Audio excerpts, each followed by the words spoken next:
Assalamualaikum warahmatullahi wabarakatuh. Baik anak-anak, untuk pertemuan kali ini Ibu akan membahas secara sekilas pandang mengenai surat niaga, yang mana di minggu kemarin Ibu telah menuliskan materinya secara rinci, kemudian Ananda sudah menuliskan di buku catatan masing-masing. Surat niaga artinya surat yang digunakan dalam kegiatan perdagangan. Jadi apapun bentuk itu suratnya, selama surat tersebut digunakan dalam kegiatan perdagangan, itulah yang dinamakan dengan surat niaga. Berdasarkan skema atau bagian-bagiannya, surat dibedakan ke dalam 11 bagian. Yang pertama yaitu ada kop surat, yang kedua ada tempat, tanggal, dan tahun pembuatan surat, yang ketiga ada nomor surat, 4 lampiran, kelima ada perihal, 6 ada alamat penerima surat, 7 salam pembuka, 8 tubuh surat, 9 ada penutup surat, 10 salam penutup surat, dan yang paling terakhir yaitu penanggung jawab surat. Yang pertama yaitu kop surat.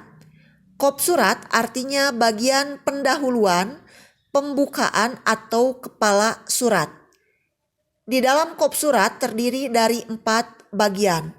Yang pertama yaitu nama instansi atau nama perusahaan.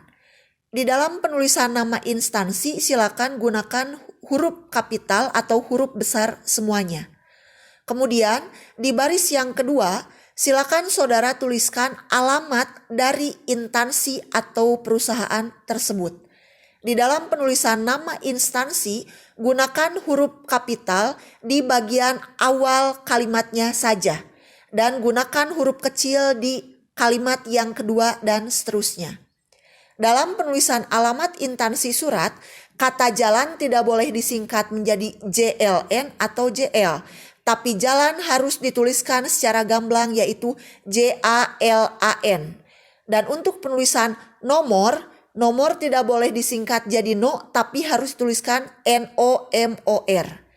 Kemudian yang ketiga yaitu kontak person atau alamat yang bisa dihubungi di dalam perusahaan tersebut.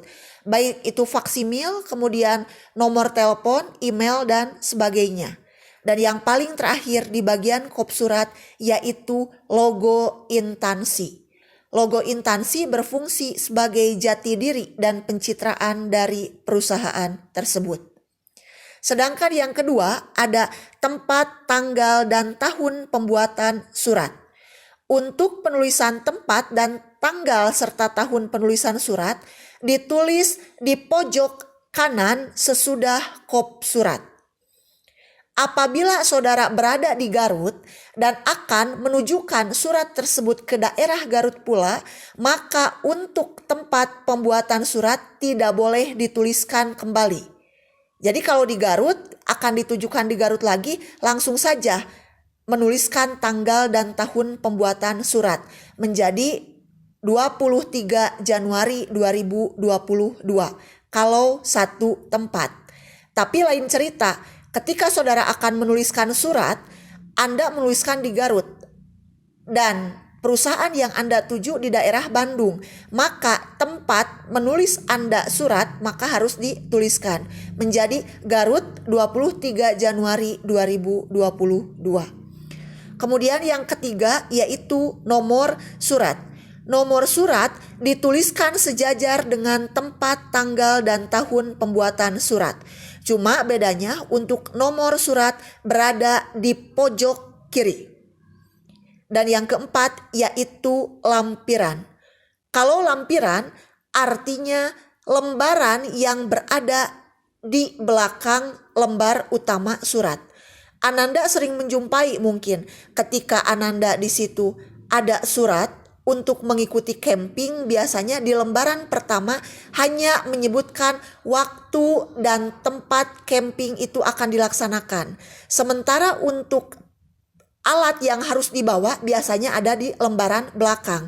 Lembaran belakang itulah yang dinamakan dengan lampiran. Tetapi kalau surat hanya terdiri dari lembaran pertama atau satu lembar saja, maka itu bukan lampiran. Dan kalau misalnya di dalam surat tidak ada lampiran, maka tidak boleh dituliskan lampiran. Apalagi menggunakan tanda strip. Lampiran titik 2 strip, itu salah. Kalau tidak ada lampiran, maka Ananda langsung masuk ke poin yang kelima, yaitu perihal.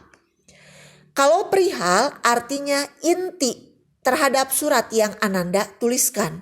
Bagaimana intinya? Silakan tuliskan seperti penggunaan judul karangan. Gunakan huruf kapital di awal setiap kalimatnya. Kemudian yang keenam yaitu alamat penerima surat. Alamat penerima surat artinya bagaimana Ananda menunjukkan atau menuliskan surat tersebut kepada instansi yang lain. Yaitu di dalam alamat penerima surat, saudara tidak boleh menggunakan kata kepada. Tapi Ananda langsung menuliskannya yang terhormat, kemudian kepada perusahaan siapa surat tersebut dilayangkan. Penulisan yang terhormat yang benar yaitu gunakan kata YTH, Y-nya besar, T dan H-nya kecil, titik. Kemudian lanjutkan perusahaan yang nanti akan Ananda tuju.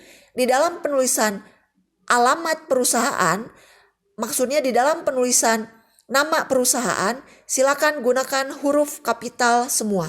Yang terhormat, PT misalnya Aman Abadi, jalan, sebutkan jalannya di mana, kemudian berada di daerah mana. Jangan menuliskan yang terhormat PT Aman Abadi di tempat. Penulisan di tempat itu salah, tapi saudara harus menuliskannya dengan alamat yang gamblang.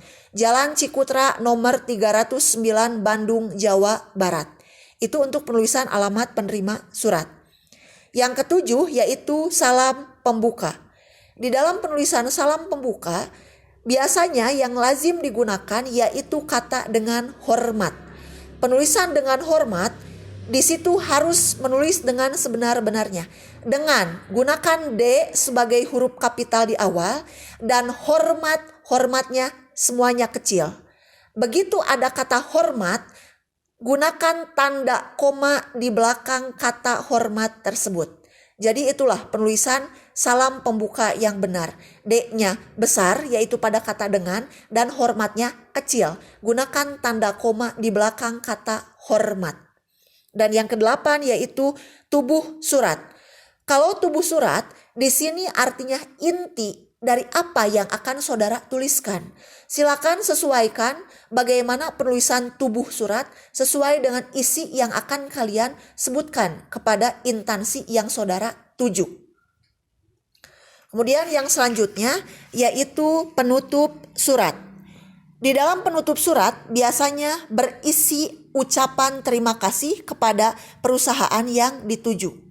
Bagaimana pengucapan Anda supaya pihak atau instansi yang dituju mau dan menerima dengan respon yang baik terhadap apa yang menjadi tujuan Ananda menulis surat. Dan yang ke-10 yaitu salam penutup surat. Kalau di dalam salam pembuka surat menggunakan kata dengan hormat, maka untuk salam penutup surat yaitu gunakan kata hormat kami. Di situ kami yang digunakan karena Anda mewakili perusahaan tersebut. Penulisan hormat kami, pada kata hormat haknya gunakan huruf kapital atau besar. Kami gunakan kaminya huruf kecil semuanya. Dan begitu di belakang kami yaitu gunakan tanda koma kembali. Dan yang ke-11 yaitu penanggung jawab surat. Artinya Ananda sebagai orang yang menuliskan surat bertanggung jawab terhadap surat tersebut. Silakan tuliskan nama lengkap Ananda beserta gelar, kemudian jabatan dan tuliskan nama instansi Ananda. Baik saudara, untuk skema atau bagian-bagian surat itu saja yang bisa Ibu terangkan. Silakan baca kembali di catatan yang telah Ibu berikan, itu semuanya lengkap, pahami kembali, dan apabila ada yang ditanyakan boleh ditanyakan. Terima kasih. Wassalamualaikum warahmatullahi wabarakatuh.